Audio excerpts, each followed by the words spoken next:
For my own mental health, I'm ending this relationship so I can let it go.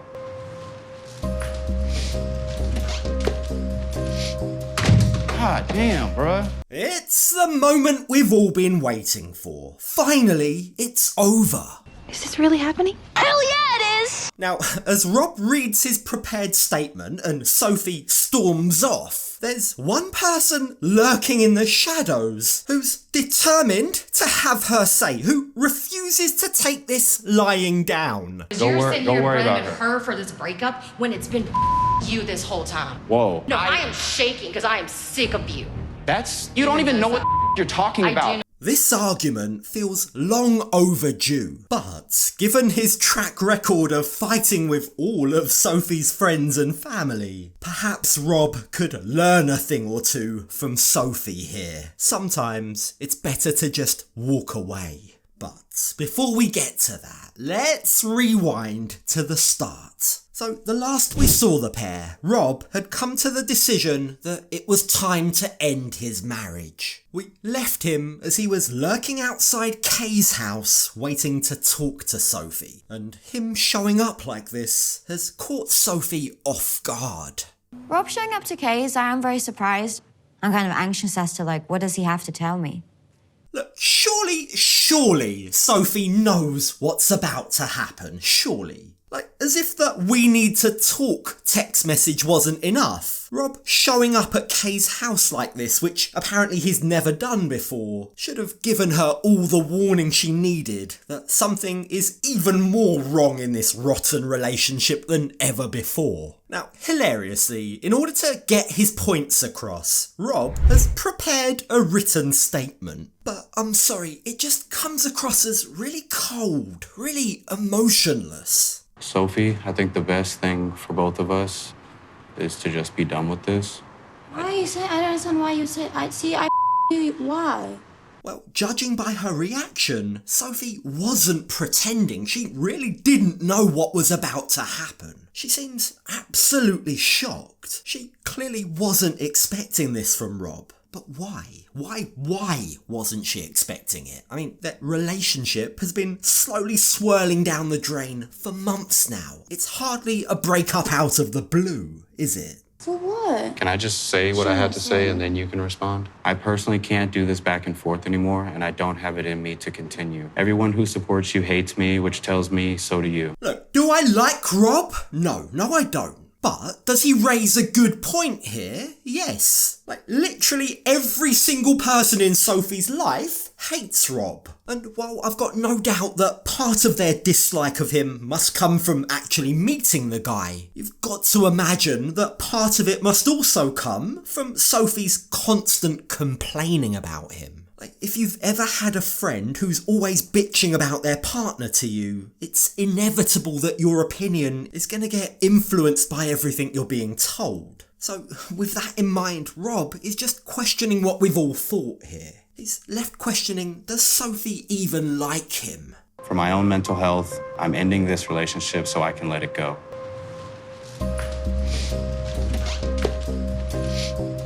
God damn, bruh. Yeah, Sophie doesn't like what she's hearing, and not for the first time. When things get difficult, she chooses to walk away. But it's very difficult to blame her. I mean, it's very difficult to sit here calmly and listen to Rob harp on about his mental health. Yeah, how ironic, right? As if his actions haven't wreaked havoc on her mental health this entire time. But the thing is, Rob isn't done with his speech just yet. So he goes back to Kay's door and firmly knocks again. Only this time, it isn't Sophie who answers. I heard your stupid speech. Okay. You know. Mind your business. Bye. I will leave. Thank God. Mind your business. This is it's my not business. your business. No, it's not. Goodbye. This is between me and my wife. Kay's just doing what she needs to defend her best friend. But the thing is, she's literally the last person that Rob wants to see. I'm certain that Rob blames Kay for the breakdown of his marriage. It's Kay that Sophie prefers to live with. It's Kay that Sophie runs to every time the pair of them argue, rather than staying at home and trying to fix things. And it's also fiery Kay, who's not afraid to give Rob a piece of her mind. You're sitting here blaming her for this breakup when it's been you this whole time. Whoa. No, I am shaking because I am sick of you. You don't even know what you're talking about. Rob sees this as Kay interfering in his marriage, and while he definitely has a point, I think it's very important to point out that Sophie isn't stopping her. Like, in the past, regardless of how upset she is, we've seen lots of examples of Sophie trying to diffuse situations between Rob and whoever he's arguing with. Usually her mum. And the fact that she isn't trying to do so this time says a lot. Now, Rob tells Kay that she doesn't know what she's talking about, and he demands that she goes back inside. But Rob has met his match, and Kay reminds him... Because all you're doing is... You showed up on my property. Then I'll leave. Bye. Yeah, she's right, Rob. You've got absolutely no right ordering her to go back inside. And look, while I understand that this must be very frustrating for Rob, right? He just wants to have a talk with his wife. He wants to end things face to face with her. He also just needs to learn when to call it quits, when to just shut up and walk away. That's a skill, that's a trait that's severely lacking from him at the moment. And I can't lie, I find everything that Kay says next very difficult to disagree with. Don't you ever come back. I have no reason to. I love the side. Because I don't care about you whatsoever. This is the most beautiful side I've seen. Yeah, because it's all me.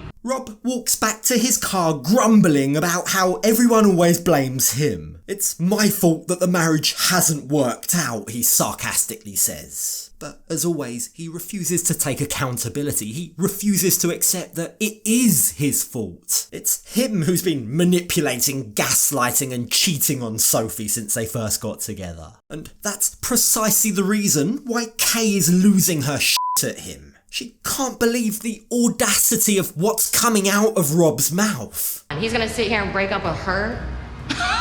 After all the she's put up with him? Are you kidding me? The nerve. But as Rob goes off to his car, he can still hear Kay talking to the camera crew. And he's not having that. He doesn't want her to have the last say. So he comes right back and enters the fighting ring once more. And you already know that this isn't gonna end well. Rob doesn't even have a point anymore. He's just mad at Kay. He's just back because his pride's been hurt. If you care about Sophie, then why are you so upset at me because I ended it? I mean, I'm soaking up the moment. You're such a She's lived with you the entire time. And that's why I don't like you. Rob rants and raves almost nonsensically about how much he doesn't like Kay. Now, Kay stands there, nodding her head, listening to everything he says, only to then just close the door in his face. And by doing that, she's won. Yeah, she's won. She's won just by waiting for Rob to lose his cool. And now he has to do the walk of shame back to his car again. And once inside, Rob reverts to what he does best. He frames everything that's just happened to make himself be the victim again. Everybody is pissed at me. Everybody's got all these crazy things to say about me. And Kay needed to stay in her lane and mind her business and let two people who are trying to have a conversation. Rob complains and complains. He cries about how Kay should have butted out. She should have let two people who were trying to have a conversation have a conversation. But the thing is, Rob, as far as we saw, Sophie wasn't interested in having that conversation with you. She walked away. So what this now means is that Rob is left unsure whether or not Sophie fully understands that he's serious about their marriage being over. And Sophie can't talk to me and she has nothing to say, then let that be it. At this point, I don't even know if Sophie comprehends that this breakup is for real. She might not comprehend, he says. But the truth is, this isn't about Sophie. This is about him. This is about Rob's pride. His pride has been hurt. His pride has been hurt that Sophie didn't listen to his prepared speech, that Kay stood up to him, that Kay made him lose his cool, and that now he's the one that's come out of this looking the worst. Yeah, sorry Rob, but your prepared statement, your attempts to make yourself out to be the victim, didn't quite have the impact that you were hoping for, did it?